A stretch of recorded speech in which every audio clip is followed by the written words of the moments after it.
Ang verse nga pamalandungan naton kag pagatun-an ginkuha naton sa unang Korinto kapitulo 13 bersikulo 1 tubtob sa 3. Ang pulong sa Ginoo nagasiling diri, bisan makahambal ako sa nagkalanlain nga mga lingwahe sang tawo kag lingwahe sang mga anghel,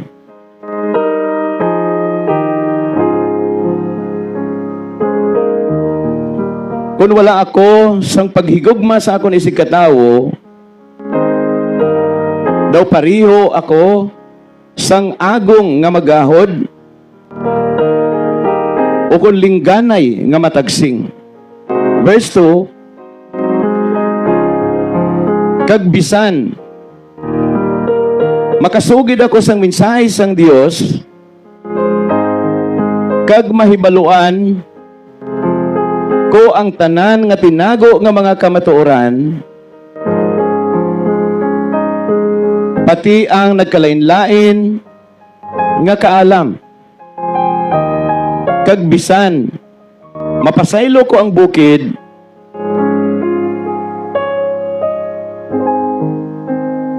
tungod sa akong dako nga pagtuo, kung wala ako sing paghigugma, wala gid ako sing pulos. Verse 3, bisan ipanagtag ko sa mga imol ang tanan ko nga mga pagkabutang, kag bisan ihalad ko ang akong lawas nga sunugon, kung wala ako sing gugma, wala ako gihapon sing pulos.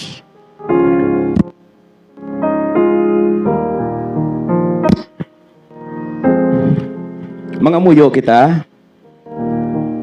Father in heaven, we thank you, Ginoo, sa sininga aga. Salamat gid Amay sa sininga kahigayunan nga ginhatag mo sa akon. Sa diin masugid ko, Ginoo, ang imo kaayo, ang imo katutom sa amon nga kabuhi. Patawara kami, Amay, sa amon nga mga kasalanan. Kag Ginoo, sa sininga tion nagapangayo ako sa kaalam nga naghalin sa imo, Ginoo. I-lead ako, Father, pagi sa imo balaan nga espiritu. Agud may ara ako, Ginoo, sing kaalam, paghangop kag pagintindi. Kag mapahayag ko, Ginoo, sing maatahag ang imo nga pulong. Even, Ginoo, ang tanan nga nagapamati sininga aga, nagay man sila, Lord God, sang tagipusoon nga mabinatunon sa mga pulong, even sa imo nga mga pagsabdong kapag saway sa amon. Buligi kami, Ginoo, na kung anuman ang amon nga mabaton nga mga pagpakamayo halin sa imo,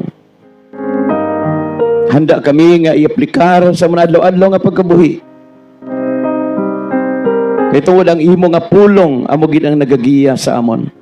Pangunahi, Ginoo, ang ini nga pagtuon kagkabay nga madayaw kag mahimaya ang imo balaan nga pangalan. Amon pangamuyo nga may pagpasalamat sa gamhanan nga ngalan ni Jesus.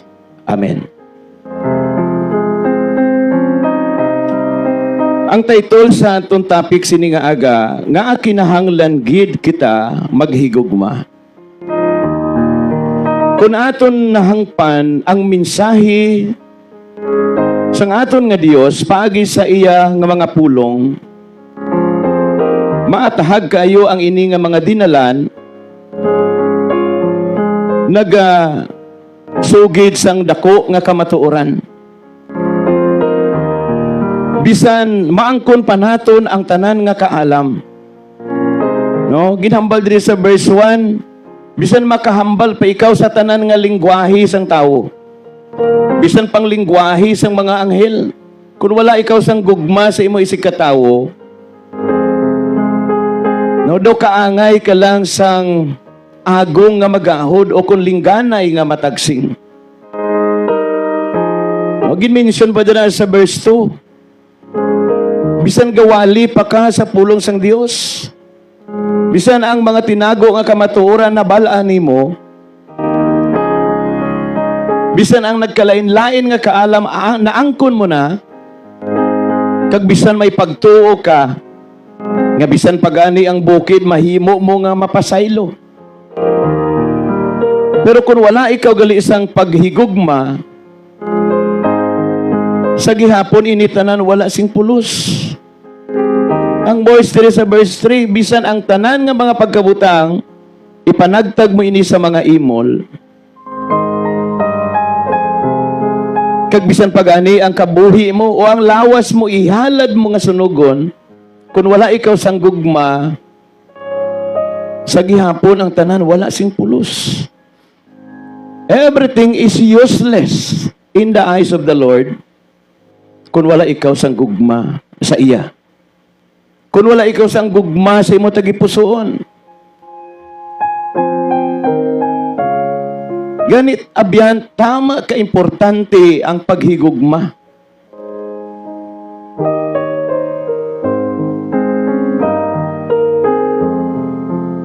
Gani o si saon gid naton ang aton kaugalingon subong. Basi isa ikaw naka angkon sinitanan nga mga pagkabutang. Basi ari na ni sa imo tanan. Nag-share ka sa pulong sa Ginoo. Madamo ka na sang nabalaan nga kamatuoran. Maalam na ikaw. Halos tanan ahara na sa imo. Pero kung wala ka sang gugma, abyan inagali tanan wala sing pulos. Kaya ang ginpangita sang Dios sa aton nga kita maghigugma. Tungod ang aton nga Dios gugma. Sa sinigaaga nga kinahanglan gid kita maghigugma. Number 1, tungod sugo ini sang Dios sa aton. Nga kita tanan dapat maghigugma.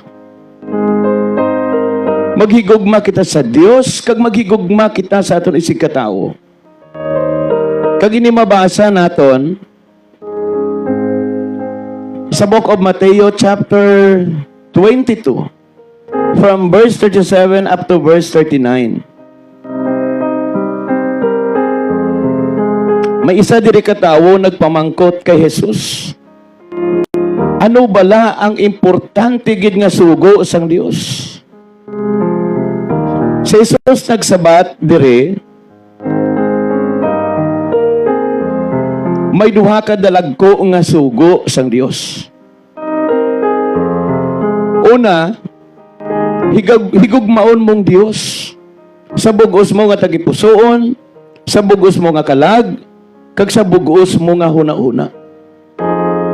Amo ini ang nahauna nga dako nga sugo sang Dios. And then higugmaon mo ang imo isig katawo. Pareho sa paghigugma mo sa imo kaugalingon. Amo ining rason abyan nga kinahanglan gid kita maghigugma tungod sugo sang Dios sa aton nga maghigugma kita.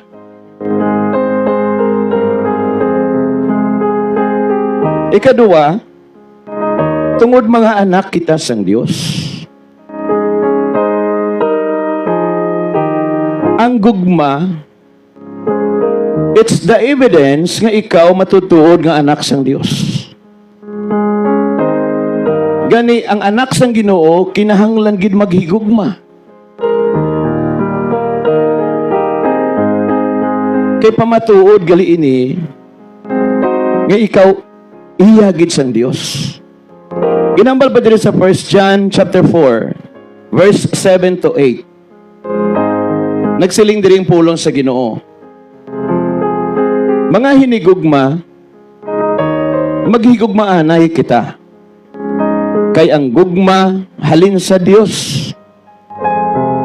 Kag ang nagahigugma, mga anak sang Dios, kag nakakilala sa Dios.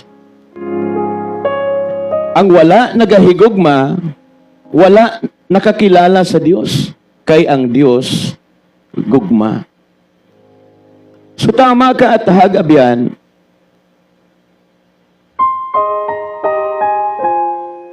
Nga ang paghigugma, amo gali ang ebidensya nga ikaw isa sa kaanakan sang Dios. Gani kinahanglan gid nga maghigugma kita tungod kita mga anak sang Dios. Kay kung nag-claim ka gali nga anak ka sang Dios, apang wala ka nagahigugma, masapuan nga nagabinutig ka.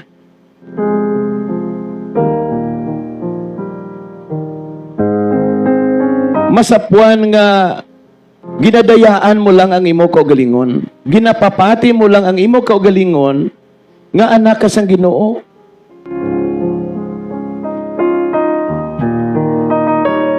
Kay ang matuod, hindi ikaw anak sang Dios. Kundi anak ikaw sa kaaway sang Dios nga amo si Satanas. Kay si Satanas abyan wala ini sang paghigugma. Gani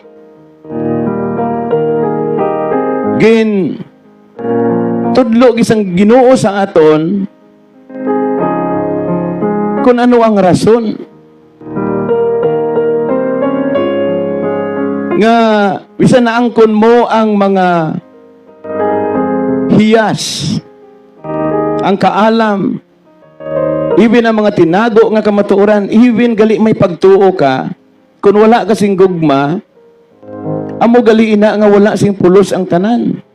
Tungod, even si Satanas, may ara sina nga mga butang. Si Satanas, maalam man ni, no? Nakabalo man ni sang halos tanan. May pagtuo man ni sa Dios si Satanas. Pero ang hindi niya mahatag, amo ang gugma o ang paghigugma sa Dios.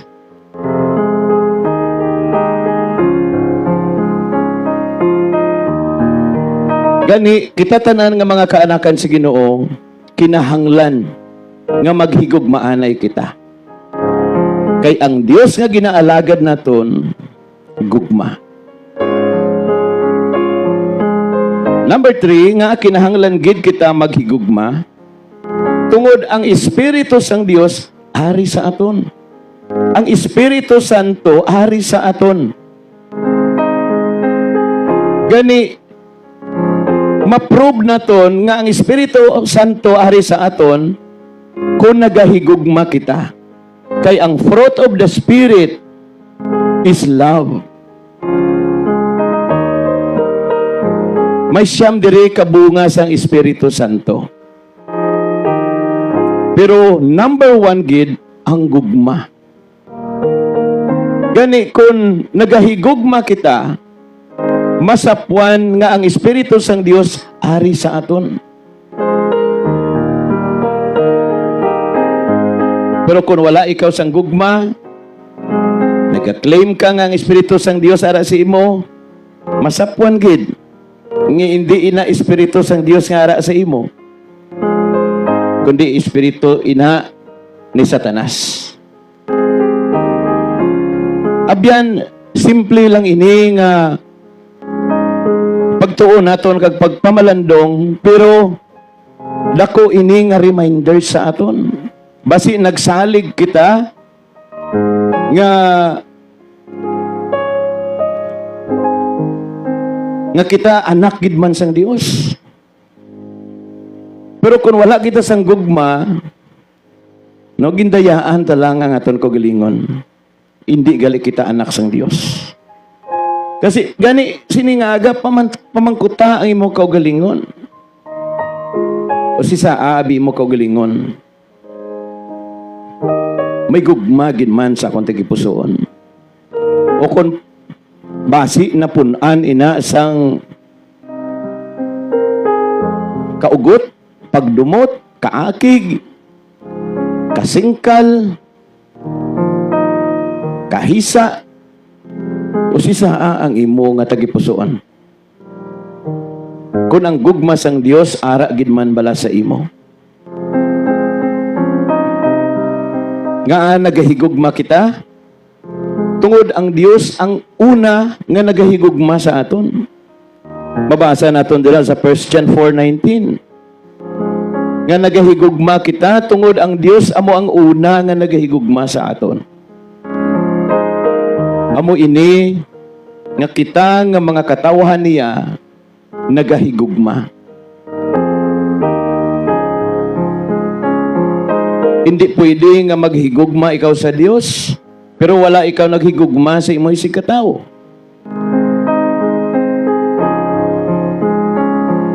Kaya ginambal diri sa 1 John 4:20. Ang tawo nga nagasiling nga siya nagahigugma sa Dios, pero wala nagahigugma sa iya utod, ang ina nga tawo butigon. Kay ang iya utod gani kay ang iya utod mismo nga iya makita, hindi niya mahigugma. Paano niya mahigugma ang Dios nga hindi niya makita? Gani,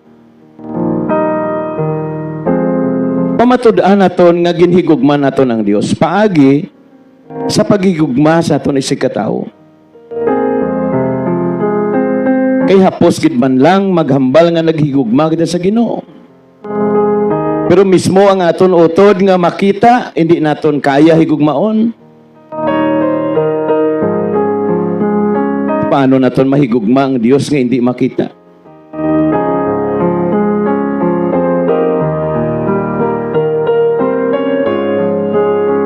Karon,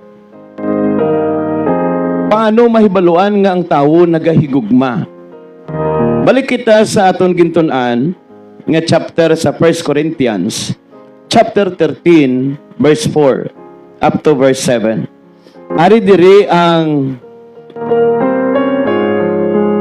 mga pamatuod sa isa ka tawo nga nagahigugma. Amo ini ang iya nga mga ginahimo. Tandaan naton, love is action. Verse 4, ang tawo nga nagahigugma, mapinasinsyahon, maayo sa iya isig katawo. Hindi mahisaon, hindi hambog, kag hindi bugalon. Verse 5, hindi bastos, hindi maiyaiyahon, hindi maakigon, kag hindi madumot. Verse 6, wala na lipay sa malaot, kundi sa matarong. Verse 7,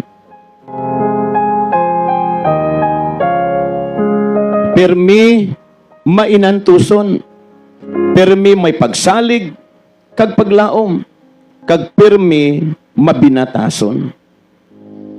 So amo ini ang mga ginahimo sa tawo nga nagahigugma. Abyan, usisaa ang imo kaugalingon. Usisaon naton kaugalingon. Nagahigugma gid man bala kita sa aton isig katawo.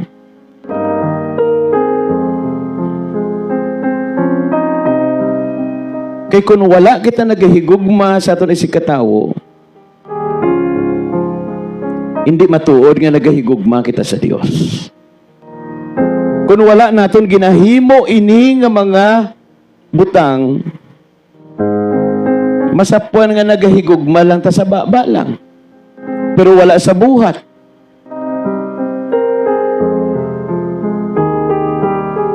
Anak ka sang Ginoo, pero wala ka sang pasensya. Anak ka sang Ginoo, pero hambog ka, bugalon ka, maiyaiyahon ka. Pero kung anak ka sang Ginoo, ginahimo mo ini nga mga butang. Nga nangin mapinasinsyahon ikaw. Nangin maalwan ka, nangin maayo kasi mo isig katawo.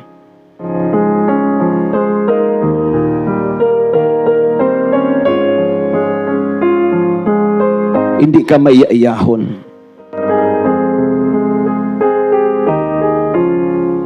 Kag hindi ikaw madumot. Kaya mo ini ang fruit of the Spirit. May siyam diri ka bunga sang Espiritu, sa diin amo ini ang pamatasan sang aton Ginoong Hesukristo. Nga number 1 gidiri ang paghigugma. No, ang gugma, ang kalipay, ang kalinong, ang pagpasensya, ang pagkalulo, ang pagkaayo, ang pagkamasaligan, ang pagpaubos sa kaugalingon, kag ang pagpugong sa kaugalingon. So kung initanan ara sa imo, maatahag nga ang gugma sang Dios ara sa imo. Maatahag nga nagahigugma ikaw, kag masapwan nga ikaw matuod nga anak sang Dios. So I hope nga klaro na sa aton, maatahag na sa aton, nga kinahanglan gid ang gugma. Kay ang tanan gali nga mga naangkon nimo nga kaalam, talent, abilidad, kung wala ka sang gugma, ang tanan useless. Hindi gali basihan nga nagawali ka. Bisan ako subong, nagashare ako sa pulong sa Ginoo, nagasugid ako sang maing balita ni Kristo sa inyo. Kung wala ako wala isang gugma sa akong kaugalingon, ini ang akong ginhimo, wala pulos. Kayang Dios nagtulok sa aton tagipusoon, hindi sa aton nga mga ginahimo, kundi kung ano kita kamatinud-anon sa iya, ano kita kasinsiro sa iya. Ang Dios nagatulok, inward appearance, hindi outward. Gani Kristohanon o si saa, gini mo kaugalingon. Ang imo pagtuo, may hara bala gugma.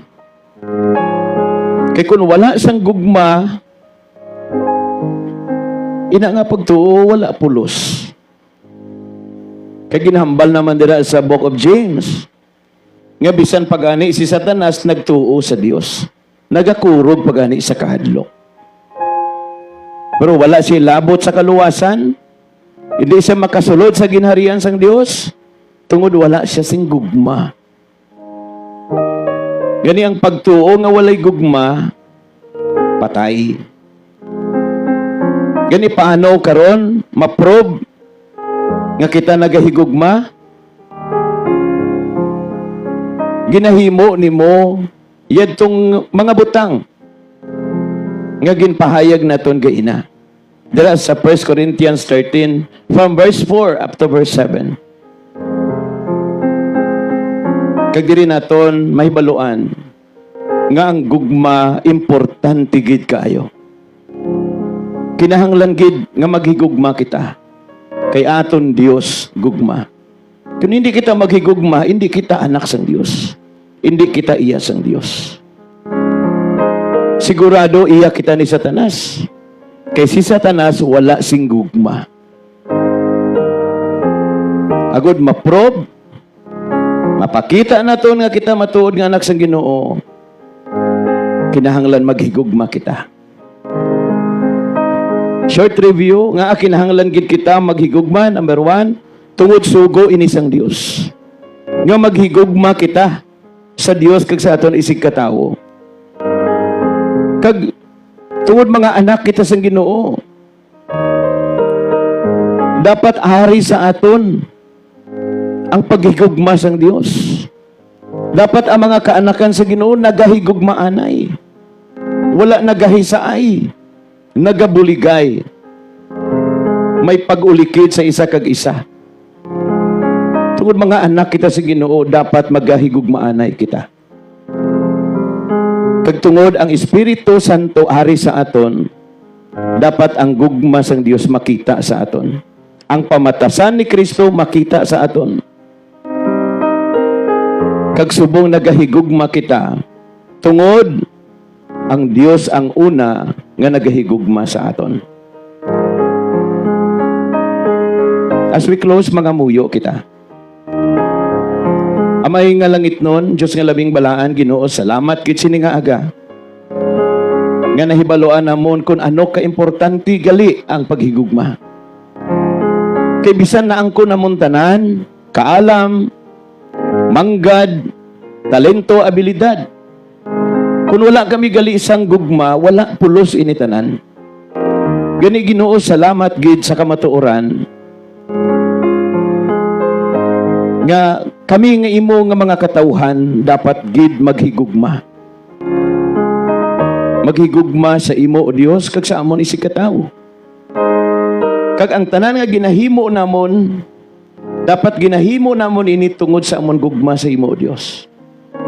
Patawara kami amay sa amon kasalanan. Salamat Lord God